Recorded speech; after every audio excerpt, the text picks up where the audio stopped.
Hello everyone, welcome to our channel న్యూజిలాండ్లో తెలుగు అమ్మాయి. ఇది నా ఫస్ట్ యూట్యూబ్ బ్లాగ్ అనమాట. సో నాకు మీ అందరు సపోర్ట్ ఉంటుందని కోరుకుంటున్నాను. అలాగే ఈరోజు బ్లాగ్ వచ్చేసి మేము ఆర్థర్ పాస్ వెళ్తున్నాము. హొకిటికా నుంచి 1.5 hour డిస్టెన్స్ ఉంటుంది.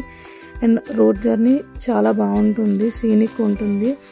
న్యూజిలాండ్లో వెదర్ కూడా చాలా బాగుంటుంది. ఆల్మోస్ట్ క్లౌడీ ఉంటుంది, సమ్టైమ్స్ రైన్ ఉంటుంది, బట్ వెదర్ మాత్రం చాలా చాలా బాగుంటుంది న్యూజిలాండ్లో. అండ్ నేచర్ లవర్స్ ఎవరైనా ఉంటే న్యూజిలాండ్ మస్ట్ విజిట్ ప్లేస్ అని చెప్పొచ్చు. అలాగే ఇవాళ మనం వెళ్తున్న ఆర్థర్ పాస్ కూడా బెస్ట్ హాలిడే స్పాట్ అనమాట. అక్కడ Devil's Punch Bowl water falls అనేది ఉంటుంది. అండ్ నేచర్ అలాగే వాటర్ ఫాల్స్ చూడడానికి చాలా బాగుంటుంది. బట్ ట్రాఫిక్ కూడా అంత ఏమి ఉండదు. జనరల్లీ సమ్మర్ టైంలో ఇక్కడ రోడ్స్ రీకన్స్ట్రక్షన్ జరుగుతూ ఉంటుంది అనమాట. సో అలాంటి టైంలో 1 way పెడతారు. అండ్ మనం వెళ్ళే వాటర్ ఫాల్స్ వచ్చేసి ఆల్మోస్ట్ 30 to 40 minutes ట్రెక్కింగ్ ఉంటుంది.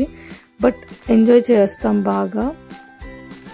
కిడ్స్తో అట్లా వెళ్ళినప్పుడు కూడా చాలా బాగుంటుంది. వాళ్ళు ఎంజాయ్ చేస్తారు వాటర్ ఫాల్స్ని.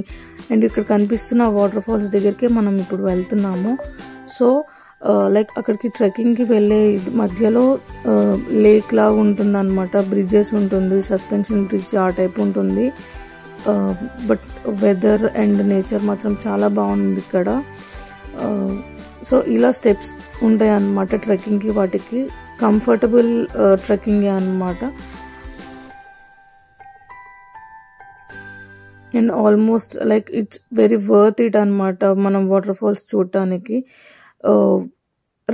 రైనీ సీజన్ ఆ టైంలో అయితే కొంచెం రిస్కీ అని చెప్పొచ్చు. బట్ వెదర్ సన్నీ ఉంటే మాత్రం బెస్ట్ మస్ట్ విజిట్ ప్లేస్ అని చెప్తున్నాను. అండ్ ఇదన్నమాట వాటర్ ఫాల్స్ చాలా బాగుంది. కంప్లీట్ దగ్గరికి వెళ్ళము, ఫెన్సింగ్ టైప్ ఉంటుంది. సో ఇక్కడ వరకు వెళ్ళొచ్చు. అండ్ ఇలాంటి వీడియోస్ కోసం సబ్స్క్రైబ్ చేసుకోండి. అలానే మీకు ఎలాంటి వీడియోస్ కావాలి ఏంటి అనేది కామెంట్ సెక్షన్లో మెన్షన్ చేయండి. Thank you for watching.